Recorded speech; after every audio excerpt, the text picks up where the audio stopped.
Hello guys, welcome to our new show ঝাটমাঙ্গের card. আজকের আমাদের এই শোতে উপস্থিত থাকবেন বাংলাদেশের খুবই জনপ্রিয় দুইজন সেলিব্রিটি।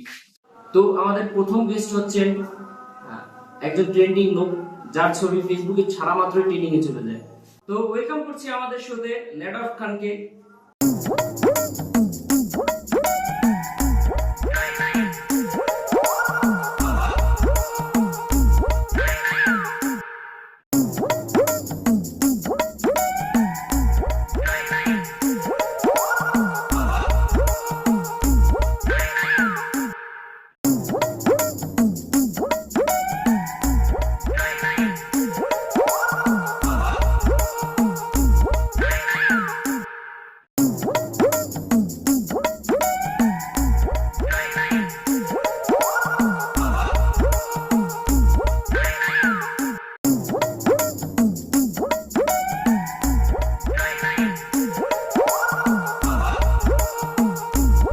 তো নেডফ খান, কেমন আছেন আপনি?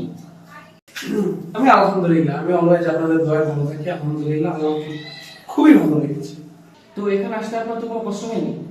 আমাদের দেশে এত পরিমাণ ট্রাফিক, আমি চলতেই পারি না। তারপর আলহামদুলিল্লাহ আজকে ট্রাফিক তেমন ছিল না, আমি চলে আসতে পেরেছি, আমার কোনো প্রবলেম নেই। আপনাকে তো আজ অনেক সুন্দর লাগছে। এই ড্রেস কোথা থেকে নিয়েছেন? আমাকে ক্যারি করার মতো আসলে ড্রেস বাংলাদেশে আসলে নেই। আমি আসলে বিভিন্ন জায়গার বড় বড় কান্ট্রি থেকে আমি ড্রেসগুলো কালেক্ট করি।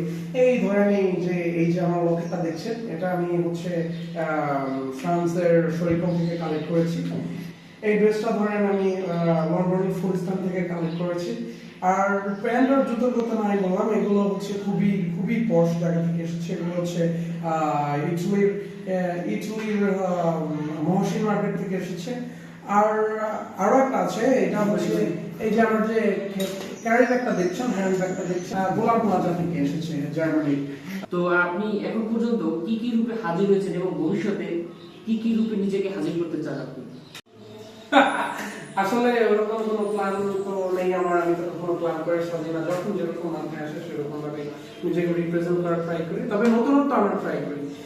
তো ওরকম কোনো প্ল্যান আমার নেই। তারপরও আছে আমার কিছু ফ্যান্টাসি আছে, যেমন আমি কোনো সময় কুইত্তা, কোনো সময় বিলাই, কোনো সময় যে হাতি, এরকম অনেক কিছু সাজার চিন্তা ভাবনা আছে। বিশেষ করে আমি রাস্তার যে মনে করেন যদি আছে না একটু পাল্লাটা ঠিকঠাক করে, ওই কুত্তাগুলো একটু সাজার খুব শখ। আমি একটু কুত্তা সাজবো, ইনশাল্লাহ সেটা কোনো দিন সম্ভব হলে সাজবো। আচ্ছা ভাইয়া, আপনি যে এই এত সুন্দর করে আপনার বডি ফিগার মেনটেন করছেন, এত সুন্দর করে মেকআপ করছেন, আসলে আপনার কি ডায়েটিং ফলো করেন? আসলে আপনার এই রূপের আসল রহস্য কি? আসলে আমি রাতে ঘুমাই না। আমি রাতে ঘুমানো হয় না স্বাভাবিকলি।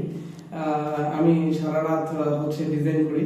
আচ্ছা, এত রাত পর্যন্ত যে আপনি সজাগ থাকেন, আপনি ফোকাস কিভাবে ধরে রাখেন? এত রাত পর্যন্ত কাজ করতে হলে তো ফোকাস ধরে রাখাটা খুবই টাফ।